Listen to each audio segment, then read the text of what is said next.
Hello friends, welcome to S4 kitchen. ఇవాళ నేను చూపించబోయే recipe very tasty and delicious instant raw mango chutney. మనకు ఇంట్లో వెజిటబుల్స్ ఏమీ లేనప్పుడు ఉట్టి మామిడికాయలు ఉన్నాయనుకోండి, ఇక్కడ నేను చూపించిన విధంగా ఈ రా మ్యాంగో చట్నీ చేసుకోండి. చాలా టేస్టీగా ఉంటుంది అండ్ వెరీ ఈజీ కూడా. బ్యాచిలర్స్ కానీ లేదా కొత్తగా వంట నేర్చుకుంటున్న వాళ్ళు కూడా చిటికెలో చేసుకునే రెసిపీ అండి ఇది.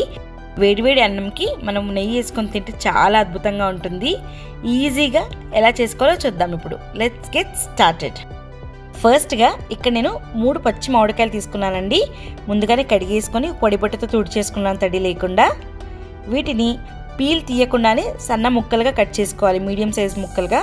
పీల్ తీస్తే చట్నీ రుచి ఉండదండి, సో పీల్ తీయకుండానే కట్ చేసుకోవాలి ముక్కలు. ఇలా కట్ చేసుకున్న ముక్కల్ని ఒక మిక్సర్ జార్లోకి వేసుకుంటున్నాను.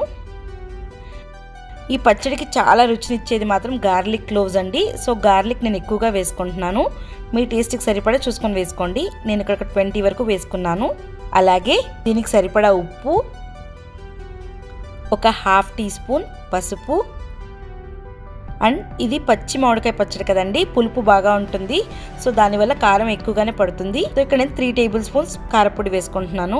మూత పెట్టేసుకొని ఇదంతా కూడా కొద్ది కచ్చాపచ్చాగా బ్లెండ్ చేసుకోవాలండి. మరి ఫైన్ పేస్ట్ లా కాకుండా ముక్కలు ముక్కలు తగులుతూ ఉంటే చాలా బాగుంటుంది రుచి.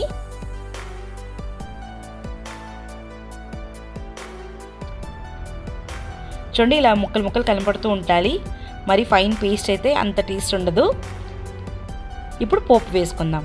ఒక ప్యాన్ పెట్టుకొని కొద్దిగా ఆయిల్ ఎక్కువగానే పడుతుందండి ఇక్కడ. సో నేను 3 టేబుల్ స్పూన్స్ ఆయిల్ వేసుకుంటున్నాను.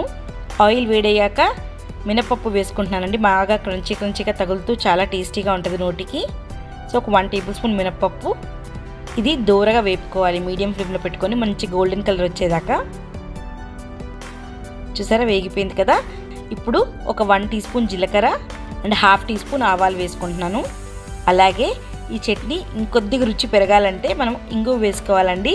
సో ఇక్కడ నేను 1 టీ స్పూన్ ఇంగువ వేసుకుంటున్నాను. ఇంగుతో టేస్ట్ చాలా బాగుంటుంది. ఇది కొద్దిగా వేగిన తర్వాత ఇక్కడ ఎండుమిర్చి వేసుకుంటున్నాను, ఒక 4.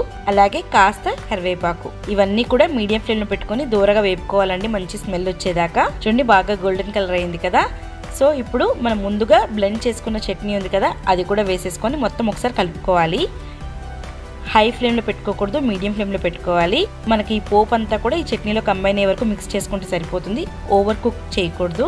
చూడండి ఎంత కలర్ఫుల్గా ఉంది కదా, అంతే టేస్టీగా ఉంటుంది. చూడండి, ఒక 1 మినిట్ తర్వాత చూస్తే మొత్తం అంతా కంబైన్ అయిపోయింది. సో ఇప్పుడు ఫ్లేమ్ స్విచ్ ఆఫ్ చేసేసుకుందాం.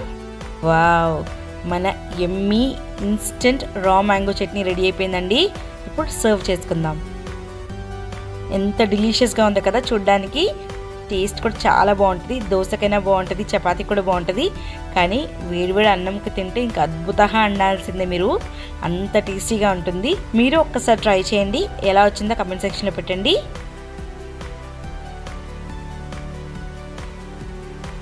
చూసారు కదండి నా వీడియోస్ కనుక నచ్చినట్టయితే నా ఛానల్ లైక్ చేయండి, షేర్ చేయండి, సబ్స్క్రైబ్ చేయండి.